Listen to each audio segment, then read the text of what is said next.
Olá, está começando mais um programa Câmera Aberta. O nosso entrevistado de hoje é o juiz Aloísio Bezerra Filho. Ele é juiz titular da Sexta Vara da Fazenda Pública da capital, autor de vários livros na sua área de atuação. Entre eles, o livro Atos de Improbidade Administrativa. É o seu mais recente trabalho. Então, Luiz, seja bem-vindo. Tudo bom? Tudo bem.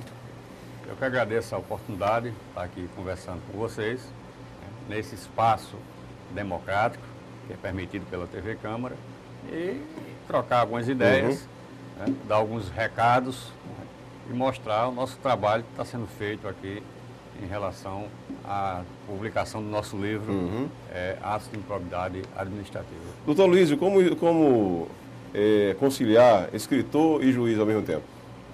Olha, não é uma tarefa fácil, né? É preciso a gente sacrificar muitas horas de sono, sacrificar espaços da família, né? A família reclama muito isso, mas por uma questão de realização pessoal, de conquista interior, a gente se doa, se dispõe a fazer esse esforço, a esse sacrifício em prol de um projeto maior que venha a ser exatamente de colocar no livro as nossas ideias, as nossas pesquisas, para que elas possam ser transmitidas para os operadores jurídicos, os acadêmicos de direito, juízes, advogados, membros do Ministério Público, divulgar as nossas ideias, o trabalho jurídico, no sentido de dar a nossa contribuição ao desenvolvimento intelectual do nosso Estado.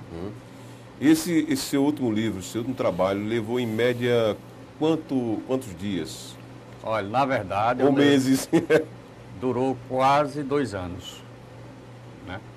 Quase 2 anos, porque eu procurei me aprofundar mais ainda. Este último livro é uma atualização do primeiro. E aí, o que a gente faz posteriormente, a gente procura fazer com mais perfeição. Exato. Né? Inclusive, aprimorando cada vez mais os trabalhos que estavam já edificados, né? Elaborados. E aí foram cerca de 2 anos. E também porque havia uma perspectiva de mudança na legislação. E, entretanto, o nosso Congresso Nacional, ele tem sido muito passivo, muito omisso em relação às leis que precisam ser editadas visando combater a corrupção, né? Esses são dos pontos que eu sempre enalteço, porque essa lei da improbidade, ela é de 1992, do governo Collor. Em seguida, Fernando Henrique fez uma adaptação, não melhorou grande coisa, e de lá para cá nós não temos assim uma lei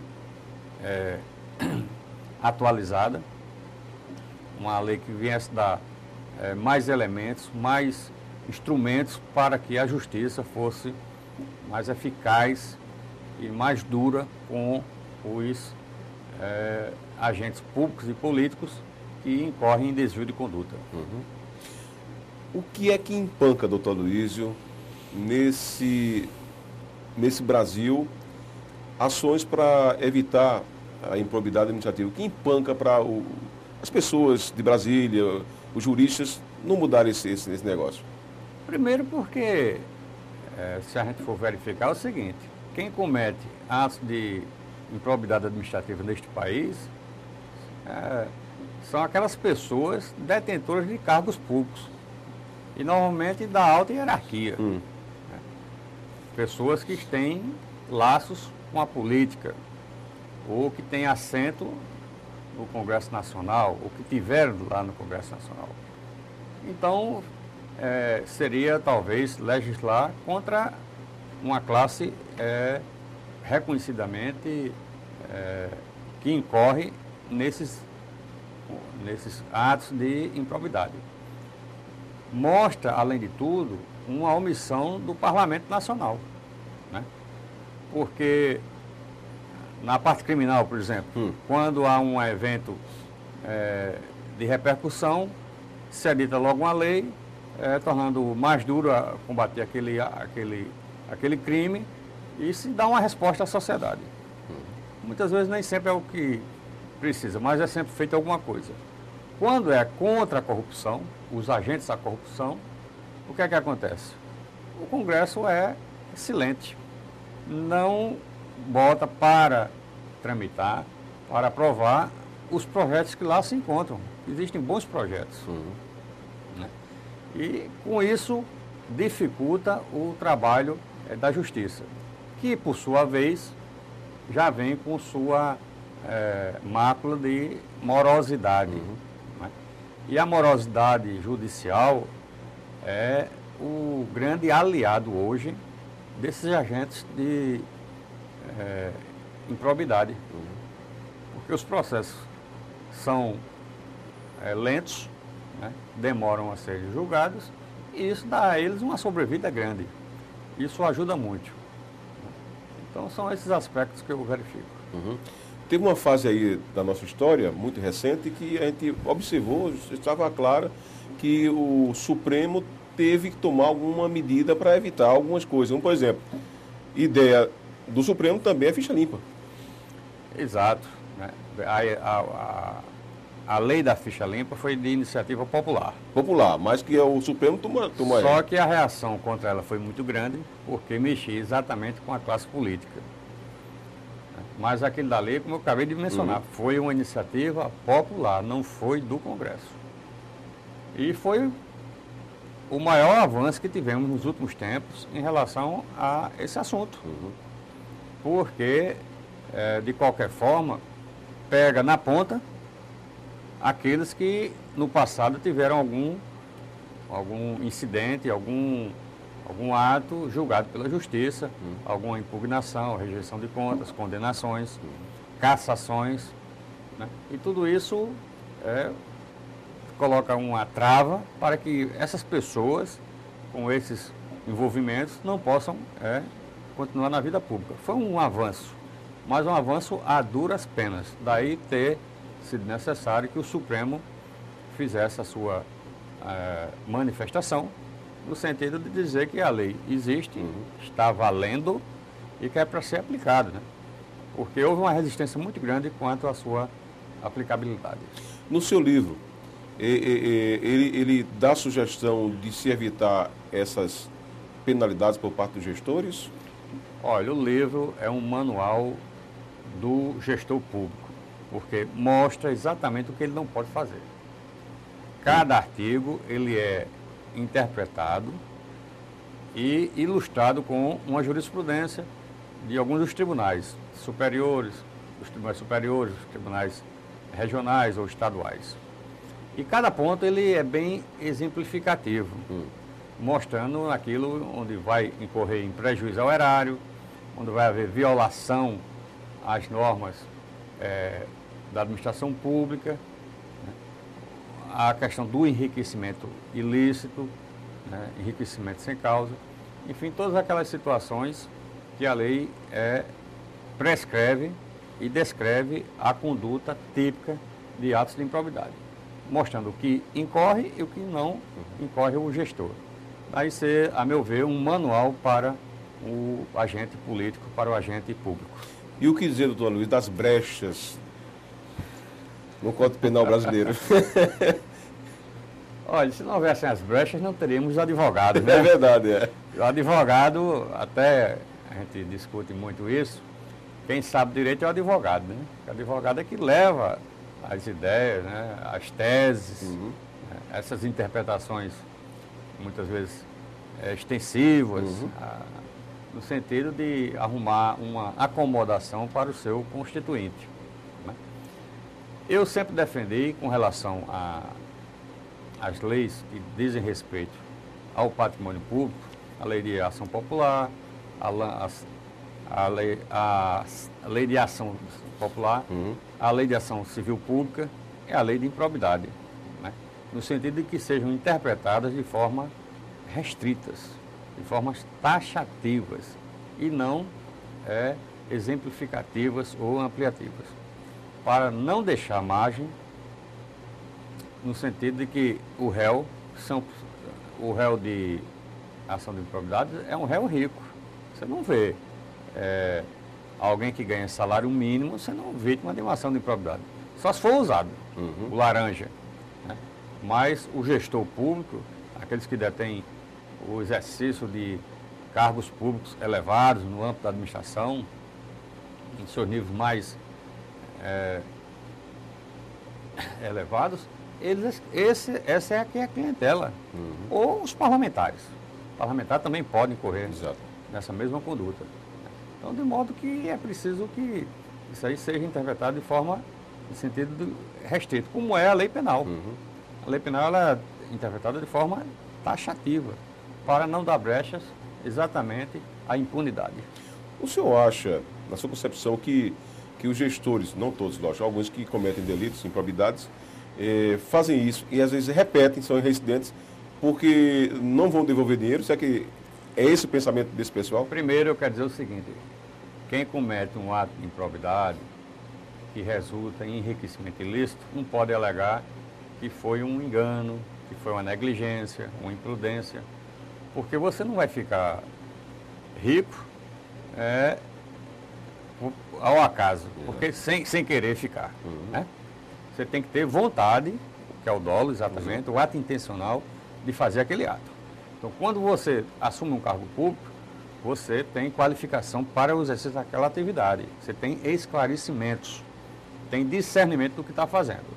Então, se você faz de forma diferente do que estabelece a norma, do que estabelece a lei, você tem consciência de que está com a conduta antijurídica.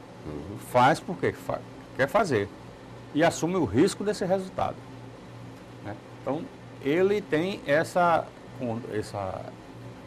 peculiaridade de ser responsável pela sua conduta comissiva, dolosa, intencional do que está realizando. Quais os destaques desse seu livro que o senhor classifica como importantes, até para exatamente mostrar os fatos que esses gestores praticam?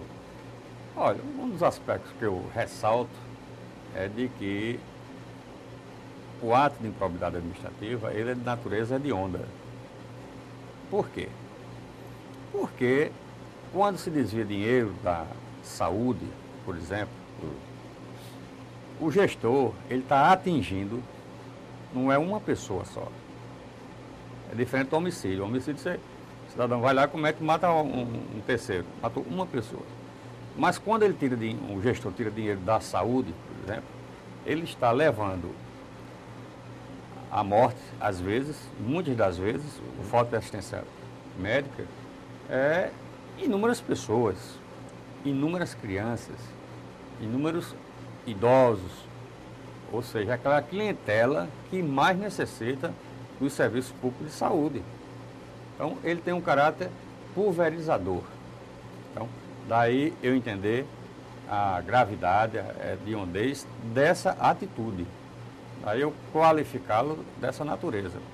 Porque é o mesmo que acontece quando se desvia dinheiro da educação. São os dois campos que mais ocorrem desvios, saúde e educação. Daí porque, talvez, nós tenhamos tantos municípios com contas rejeitadas.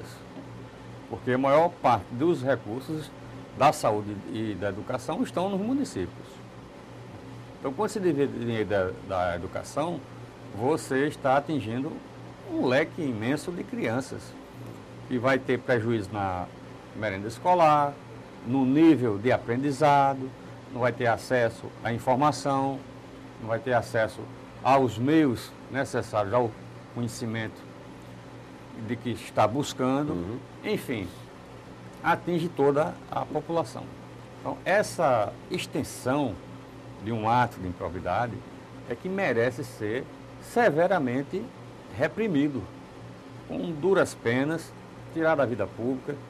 Eu defendo até uma tese de que um gestor que tem as contas rejeitadas pelo Tribunal de Contas por desvio de dinheiro público, ele só deveria responder o processo em liberdade se assegurasse uma fiança correspondente ao valor que está sendo imputado a ele o desvio. Também concordo. Entendeu? Porque o que é que acontece hoje? E é uma praxe. Você vê muitos candidatos, e não é de agora, a cargos eletivos, que não tem nada no nome dele. Não, eu não tenho nada. Vai gastar dinheiro numa eleição, mas não tem patrimônio. Mais na frente, o que é que acontece? Quando ele incorre, ele é flagrado em ato de improbidade, que é condenado a devolver, a justiça vai atrás do sistema bancário, não tem nada em nome dele, não tem uma conta bancária. Vai ao Detran, não tem um veículo em nome dele. Vai aos cartórios de imóveis, também não há nenhum registro de imóvel. Ou seja, não há como prover com os bens particulares o que foi desviado do serviço público. Então, isso é uma situação gravíssima que precisa ser reexaminada pelo nosso Congresso, né? De ver um mecanismo, e eu defendo esse, da fiança correspondente ao valor do dano que está sendo acusado, para garantir a liberdade, sob pena de responder preso. Ora, se o patrimônio público já está no prejuízo, né, e o cidadão que cometeu isso vai ficar em liberdade, como se nada tivesse acontecido, ele deve responder pagando logo uma pena de privativa de liberdade. Você pode dizer, não, mas a prisão não vai resolver. Não resolve para a administração, mas se tira um elemento que é nocivo ao interesse público de circulação. O que não pode é a sociedade ficar no prejuízo e o cidadão, porque isso tudo está em nome de terceiros, exato, em nome de laranjas, acontece isso, continuar com a vida normal, como se nada tivesse acontecido. E o pior é que em alguns casos também a gente observa que o cara é reincidente, né? Pratica uma coisa aqui, olha, depois eu tenho 20 anos de magistratura. Teve um município aí, e foi um dos primeiros que eu fui juiz, esse prefeito teve as contas rejeitadas naquela época. 8, 10 anos depois ele voltou para a prefeitura e teve as mesmas contas rejeitadas. Está aí solto. Não teve nada com ele. Então é preciso que haja mecanismos para acabar com esse grau de impunidade, né? Essa situação, e não pode continuar. Quais os principais fiscalizadores desse pessoal? Olha, os órgãos de controle da administração, nós temos o Tribunal de Contas, ou o Tribunal de Contas da União, quando envolve verba federal. Nós temos o Ministério Público, que tem sido um grande instrumento de combate à corrupção. Os órgãos da Polícia Federal têm trabalhado nesse sentido, né? E é importante ressaltar aqui o seguinte: nos últimos 10 anos, os maiores escândalos nacionais foram descobertos graças à atuação eficiente, né, da Polícia Federal. É evidente, eu sei disso, autorizado pela Justiça ou requisitado pelo Ministério Público. Mas o trabalho operacional de coletar provas, né, de fazer o levantamento da situação, do quadro que envolve o gestor ou a administração pública, tem sido a Polícia Federal. E qual a participação da população em denunciar? O cidadão ele tem 2 caminhos, a meu ver. Primeiro, tendo conhecimento de uma ilegalidade, de ir ao Ministério Público, ao promotor de justiça da sua cidade, e faz a denúncia. Formula, faça por escrito. Porque se o promotor não tomar providências, ele poderá responder isso perante a Corregedoria ou perante o Conselho Nacional do Ministério Público. O outro mecanismo é ele usar a ação popular. Se ele tiver as provas ou tenha conhecimento de onde elas estão, ele pode ingressar com ação popular. É um grande instrumento colocado a serviço da cidadania para a defesa do patrimônio público. Porque com a ação popular você pode desfazer qualquer ato ilegal. Aí não tem como ser diferente.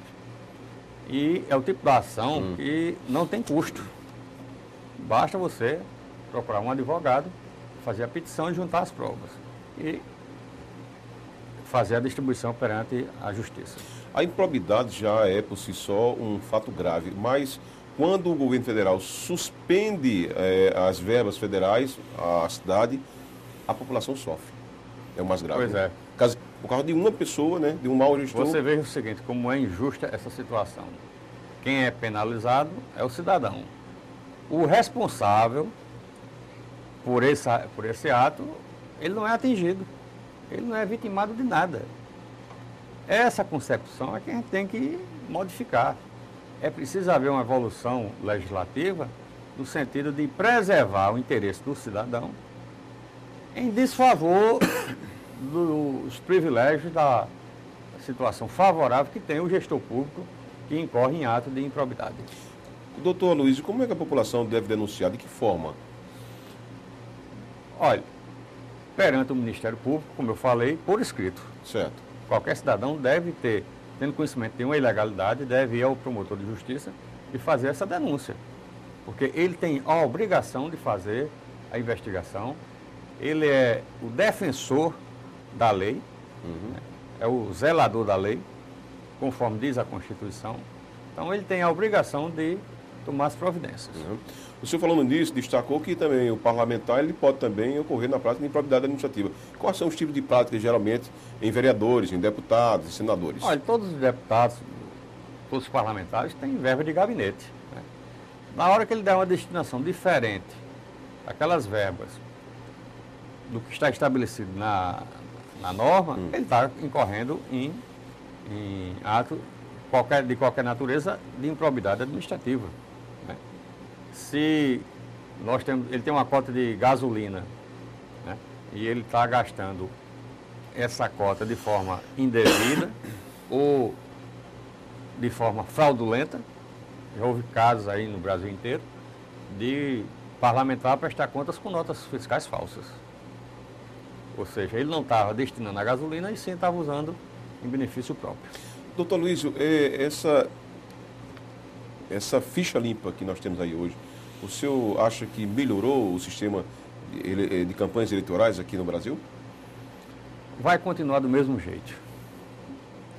Porque se você parar, nós estamos assistindo aí hoje, aliás, faz mais de um mês, o Supremo Tribunal Federal julgando a questão do mensalão. O que é um mensalão? O mensalão é desvio de dinheiro público para financiamento de campanha. Aí os partidos dizendo que aquela dinheirama toda era para pagar, entre aspas, contas de campanha.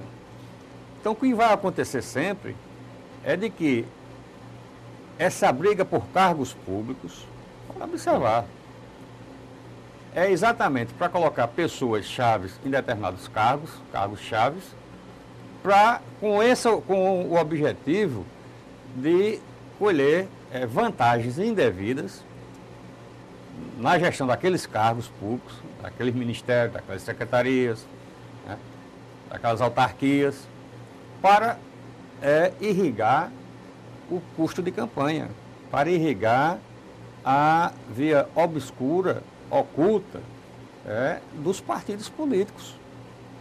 Não é outra coisa, está aí. Porque, como saiu na revista Veja essa semana, um dos operadores do sistema, dizendo que 350 milhões era o valor que tinha sido negociado, e não cento e pouco. De onde vem esse dinheiro todo? Então, aquelas formas de empréstimos para A, aval para B, tudo aquilo é um esforço, foi uma engenharia montada tentando dar legalidade. A origem de todos os recursos que estão envolvidos aí no mensalão vieram dos cofres públicos. Porque a empresa particular, ela não faz filantropia, não. Só se tira dinheiro para esses fins, sem retorno, é do cofre público. Então, esse sistema que tem aí, político, é que é viciado e vai continuar do mesmo jeito. Só que vão procurar formas ou fórmulas mais sofisticadas para que não sejam pegos. O senhor é da corrente que é contra ao financiamento público de campanhas? Olha, Que tanto debate aí, né? eu não sei qual é o pior. Porque essa questão de financiamento público de campanha, eu pergunto a você, o guia eleitoral, quem é que paga o guia eleitoral? É o poder público. O fundo partidário que os partidos gastam e recebem, vem de onde? É do poder público. Então a campanha já é pública. O que precisa ser feito, a meu ver, é um mecanismo que possa tornar mais transparente e vincular as doações de campanha. Né? Que haja um controle, que quem gastasse fora do que foi doado, para que tivesse contabilizado, fosse punido de forma severa. Agora, isso fica difícil porque quem vai ter que fazer essa lei seriam exatamente os parlamentares que dela se beneficiam. Uhum. E aí, como é que você vai fazer isso?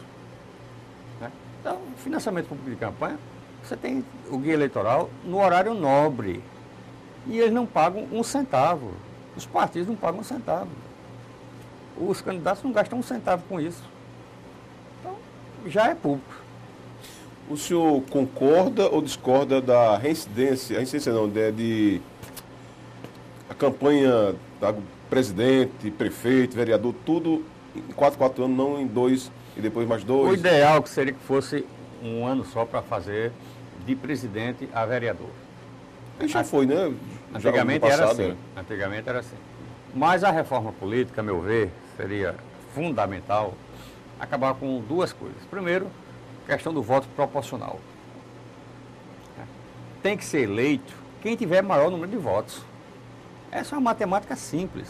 Então, quem tiver densidade eleitoral vai ser eleito. Quem não tiver, não vai. E não criar esse sistema de proporcional para que parlamentares de partidos pequenos possam ter acesso ao parlamento. Isso eu acho um absurdo, uma excrescência. Segundo ponto, na eleição majoritária, deveria ser obrigado a cada partido ter seu candidato. Uhum. Eu vejo tanto os parlamentares defendendo o fortalecimento dos partidos. Não, porque o partido tem que ser forte, o partido tem que ter ideologia, o partido tem que ter isso, tem que ter aquilo. Mas na hora de disputar uma eleição majoritária, vai tudo para debaixo de um guarda-chuva. Um ou dois. Né? Ninguém quer disputar o campeonato.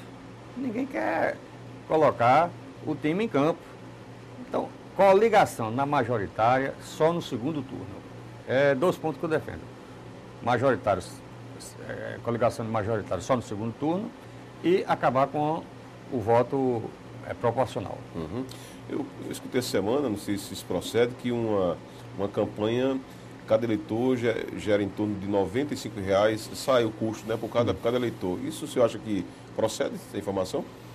Olha, tem muitas... Porque o gasto é grande também, né? O gasto é grande, né, mas precisa um estudo mais aprofundado, com mais elementos, para que possamos ter uma base de entendimento a respeito disso. Uhum. O senhor também tratou em um dos seus livros Tribunal do Júri, Homicídios, Crimes Sexuais, Leis Antidrogas e Lei de Improbidade, que a gente falou agora há pouco.